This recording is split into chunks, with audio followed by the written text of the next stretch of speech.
आप सबको प्रणाम, नमस्कार। उत्तर प्रदेश शिक्षक पात्रता परीक्षा के विवादित मामले को लेकर माननीय इलाहाबाद हाई कोर्ट में चल रहे विवाद पर आप सब जागरूक किस तरीके से होंगे अब मुझे नहीं पता, लेकिन इतना है कि मैंने एक अनलिमिट प्रयास किया है और अनंत प्रयास किया है, और इस प्रयास में मुझे लगता है कि मैं विफल हो रहा हूँ और मैं विफल होऊंगा तो सबका नुकसान है। मैं आप लोगों से एक बार आखिरी बार कह रहा हूँ कि तमाम तरह के जो भी छात्र हैं वो सभी साथ दें। आपका मामला जीता जिताया हुआ है और इस मामले को निपटा लें कोर्ट से। उसके बाद आप लोग भी आराम से घर बैठें, हम भी घर बैठेंगे, किसी को कोई दिक्कत नहीं होगी। दूसरी बात, शिक्षा मित्र के जो भी बंधु हैं वो परेशान हैं। तमाम शिक्षा मित्र प्रदेश में ऐसे हैं जो क्वालिफाई नहीं कर पाए हैं, परेशान हैं। लेकिन आपके पास जब ये मौका है, ये ऑप्शन है, तो फिर पीछे आप क्यों हट रहे हैं? और देखिए, एक बात मैं कहना चाहूँगा कि जो भी जैसे तमाम शिक्षा मित्र मुझे फ़ोन कर रहे हैं, कह रहे हैं कि ठीक है भैया, कैसे भी इस मामले को सभी शिक्षा मित्रों को एकत्रित करके और इसको लड़ लिया जाए। तो एक चीज़ ध्यान रखिएगा, मैं आज अपील कर रहा हूँ कि ठीक है, सभी शिक्षा मित्र एकजुट हो जाएं, मिल लें और मिल के एक साथ तैयार हो जाएं। तैयार होकर जो भी प्रक्रिया करनी है इसमें करवा लें, क्योंकि आने वाले समय में यही हमारे काम आएगा। ठीक है। और ऐसे कंडीशन में एक बात का ध्यान रखना है कि हम खर्च करके इस लड़ाई को लड़ेंगे भी। ये ज़रूरी नहीं कि माननीय कोर्ट का जो निर्णय आएगा वो हम 100% जीत ही आएगा, लेकिन मामला 50-50 का है। और जहाँ तक पूरा पूरा उम्मीद है कि माननीय कोर्ट का जो आदेश आया है हमारे पक्ष में, वो इतना जल्दी खारिज नहीं होगा। जहाँ तक हो सकता है आयोग की केस खारिज हो, डिसमिस हो और छात्रों के पक्ष में आर्डर आ जाए। तो इस उम्मीद के तहत आप सब लगें और ये मान के चलें कि जब हम कोर्ट में जा रहे हैं तो आर्डर कुछ भी हो सकता है, नेगेटिव भी हो सकता है, पॉजिटिव भी हो सकता है।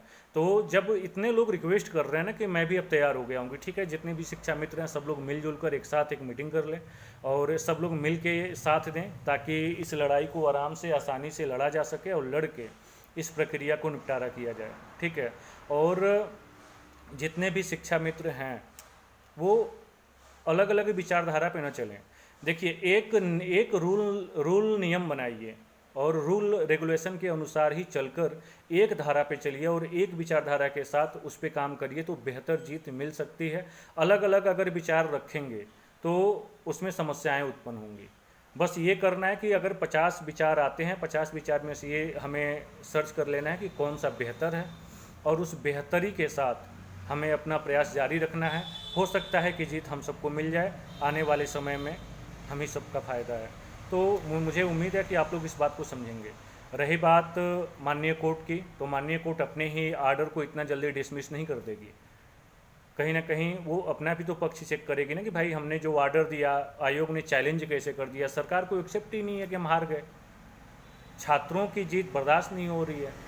लेकिन जहाँ तक है, मैं इतना कहना चाहूँगा कि आप लोग मिलजुल के प्रयास करें और मैं भी अब इसके लिए राज़ी हूँ। ठीक है, जितने भी शिक्षा मित्र हैं एकजुट हों, सब लोग साथ दें, आइए मिल के लड़ते हैं, लड़के इसको निपटारा करते हैं। ठीक है, चलिए सब लोग ग्रुप में एक्टिव हुए और जितने भी शिक्षा मित्र हैं ग्रुप में मैसेज डाल दें कि हाँ वो तैयार हैं।